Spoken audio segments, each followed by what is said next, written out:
Hi, I'm Lara, founder of Larasah, empowering women to connect with their shadows in order to live more joyful and fulfilling lives. So today I wanted to share with you a practice that I do daily. It takes only 6 minutes. As you may already know, I am somebody who practices yoga regularly, but this isn't a yoga practice. This practice comes from the tradition of Qi Gong. And Qi Gong originated in China through the Taoist tradition thousands and thousands of years ago. This may be an old practice, but it's really relevant to us today. It allows us to have to align our energy really well in a short period of time. So Qi means energy or life force, and Gong is spelled G-O-N-G, is a practice or work and study. So as you can imagine, much like yoga, Qigong is quite an expansive area of study. But today I am just sharing with you one simple practice that in English is known often as 8 Silken Movements, or Paldangam in Chinese. Please forgive my pronunciation. So these 8 silken movements, I'm going to share them with you today. And for me, I love coffee, but I don't drink it anymore. It's like a shot of espresso. And so, but without the caffeine. So I'm going to share these 8 different poses that you do in sequence. I'm going to share with you the breathing that needs to accompany this. And then at the end of the video, I'll, in silence, show you the full sequence so that you can follow along if you like. So why do I love this practice? Well, I already mentioned that it's quick. It allows you to move your body and get your day off to a great start with an investment of time of 6 minutes. And once you have memorized all the poses, it really seems very natural and flowing and simple.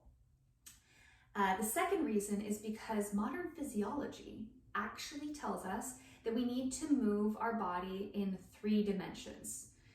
What does that mean?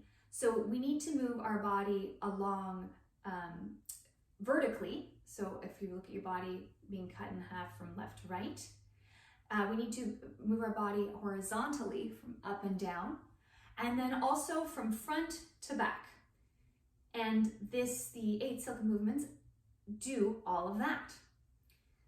The third reason why I enjoy that is I don't have to wear fancy clothes, or I don't have to wear workout clothes to do this. I can do this just before I go to work if I haven't done it earlier. As you can see, I'm wearing sort of a loose top and some stretchy pants, and that's all I need. I don't need any footwear either, and I'm doing this barefoot to be nice and grounded. Ideally, the best time to do this is in the morning. The practitioners say that it's best to do this outside, but depending on the time of year and where you live, and it might not be practical. So I'm just doing it on the carpet here. If you are curious about this practice, there's actually an entire book written about this called Qi Gong for Beginners, and I will actually write the reference for that in the underneath this post, so you can go and check that out. There's a lot of information and a lot more details than what I'm going to share with you today. So as I mentioned, there's the breathing aspect of Qigong. So there's 3 things you need to remember when you're practicing. The first is a silken breath. So you're breathing in through the nose and out through the nose. You want your breath to be silent. It's not like, for those of you who practice yoga, it's not like an ujjayi breath or any kind of those sound, those breaths you emit a sound with. And it's also a deep breath. So silken silent and deep. You also want to be breathing from the lower abdomen, so below the navel. In Qi Gong, this is called the dantian, this point here, this high energy point. But just breathe deeply from the lower abdomen. All right, so I think we're ready to start.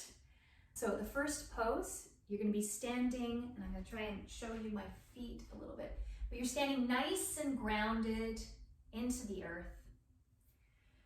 And you're going to have your hands on top of each other in front of you, right in front of that lower navel point. And you're going to breathe in, inhale. Lift up onto your toes, let your palms reach the sky, hold, and then exhale. Down. Show that again. Reach up on our toes. Palms face the sky, and exhale. All right, so each of these poses is repeated 3 times, except the last one, which is repeated 10 times, or 9 times if you include the first one. The second pose, you're gonna do what's called a horse stance. So feet are firmly planted again. Move forward. Feet are firmly planted, and on this one, it's kind of interesting. It's like a bow and arrow. So you're going to cross your arms over your chest, left on top of right. You're going to take your right hand and bring your thumb and index finger together and hold it like a little fist. And then your left hand, you're going to point the finger. So it's just going to be like pulling across. You're going to inhale and then exhale, and then inhale on the opposite side and then exhale. So you're going to repeat that 3 times. So I'll show you again. We're going to take the right hand, thumb to index finger, make a little fist like that. And then the left hand has a pointer finger, and you're going to follow the gaze like you're pulling back and crossing over. And then we're going to do the opposite, so pointing the right hand and pulling thumb to index finger on the right side. And we're going to then come back, crossing our arms. So you're going to repeat that 3 times. Third pose. So we're bringing our legs back together, feet firmly grounded. All 4 corners of the foot are placed down on the ground. And then we're going to be, so as you're grounding down with your knees just a little bit, you don't want to have stiff legs. You're going to have, this is the same for every time we come into this pose. You want to have your legs kind of as if there's energy flowing. So it's not, you're not overly stretching. You've got a little bit of bend in there. In fact, that's a good point. For all of these poses, for all of you, my fellow overachievers, do not go to the extent, like the full extent of the pose. You want to go to about 80%. It's not about overextending. It's about the flow. Doing this right is actually doing this at almost 80% of the pose. So again, feet are grounded and stance is firm, and we're going to be taking our left hand and reaching it up, and the right hand is reaching it down, so like this. And then we bring it back to the center, and then up. We're the opposite, so right hand down, left hand up, and exhale. Let's try that again.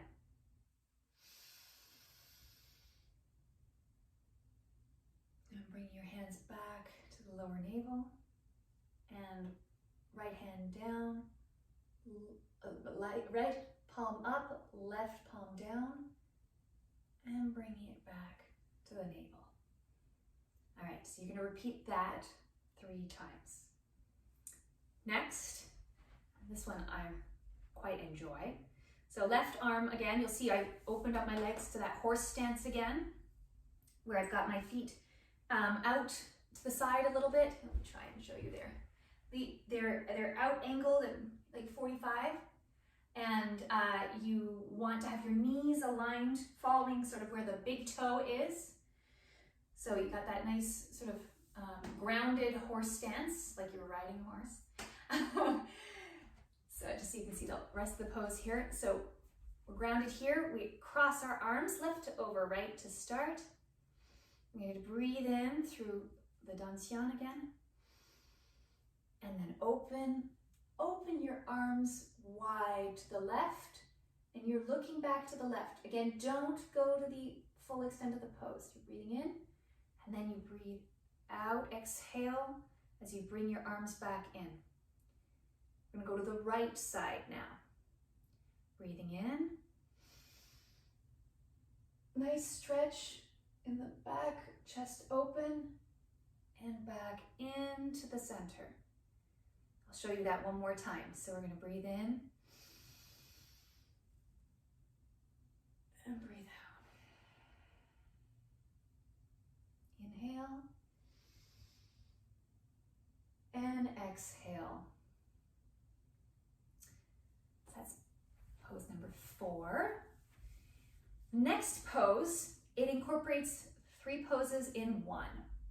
So we're going to have the hands on the hips, got the fingers facing forward, thumb facing to the back.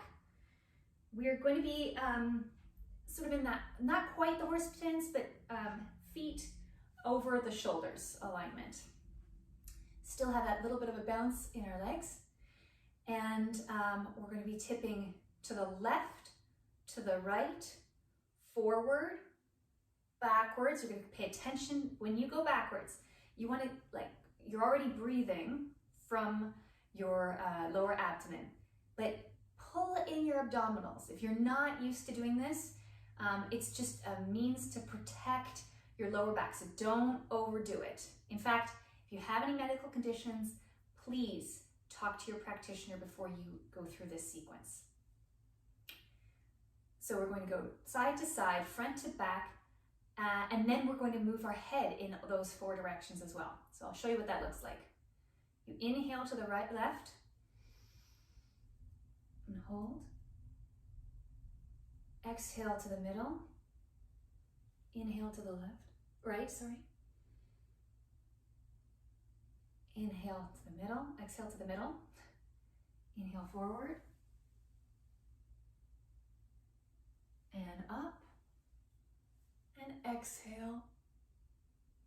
And back. I'm going to show you what that looks like to the side.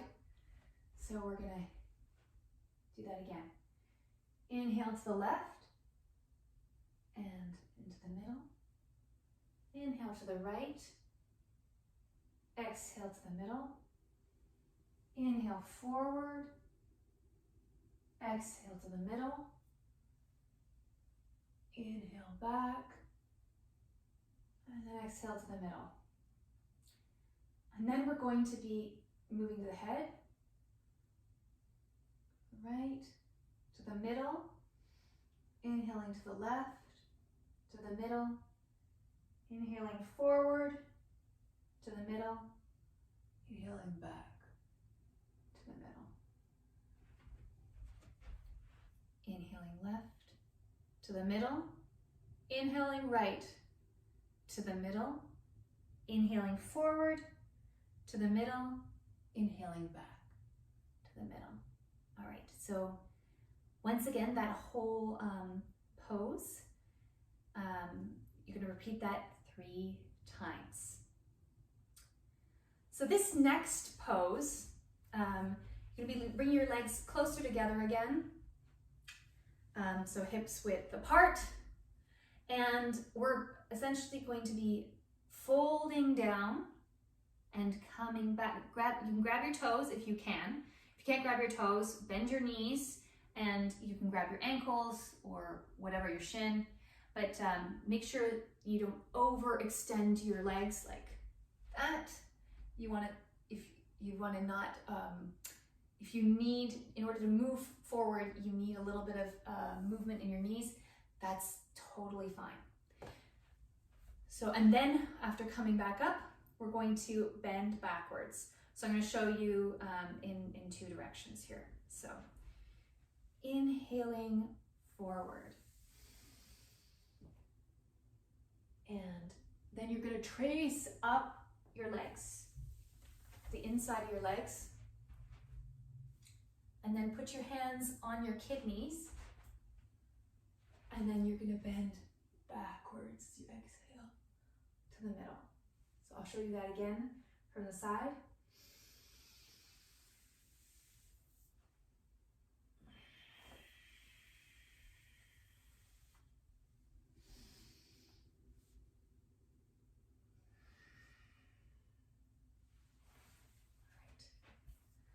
So once again, that pose 3 times. So we're down to the 2 last poses. So this one's a little bit funky. The first time I did this, I thought this was interesting. Anyone who was around me, like my husband, actually was wondering what I was doing, and you'll understand in a minute. This is all about kind of expelling anger. So what you're going to do is you're going to scrunch up your eyes like you're angry. You're going to kind of grit your teeth like you're angry. You got your 2 fists up near your chest. And then you're going to emit a sound as you punch to the left, forward, to the right. So I'll show you what this looks like.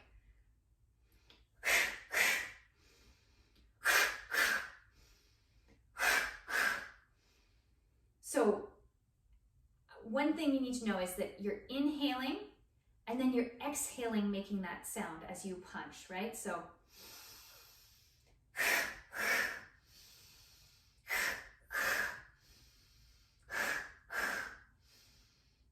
there you go. And that's all done with the horse stance. So you repeat that sequence that I just showed you 3 times. Have a little fun with it. And the last stance, this is definitely my favorite because this is the caffeine. In fact, if I need a little boost in the day and I only have, 30 seconds, I'll do this. So again, feet are hip distance apart. You should have your feet nice and grounded into the earth, and you're facing forward, hands are relaxed. You're gonna reach up on your toes, and then when you come down, you're gonna bounce, just a little bit of a bounce. So I'll show you what that looks like. So inhaling up.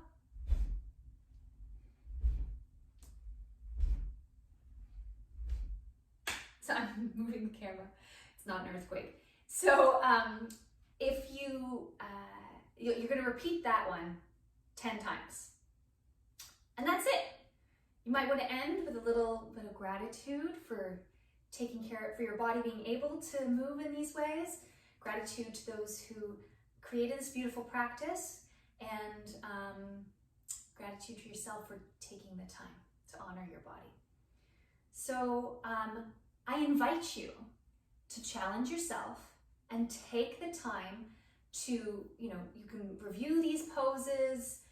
If you have questions, you can put them in the comments below, or you can email us. The email is also, the Larasah email is also below. And we'd be happy to answer any questions.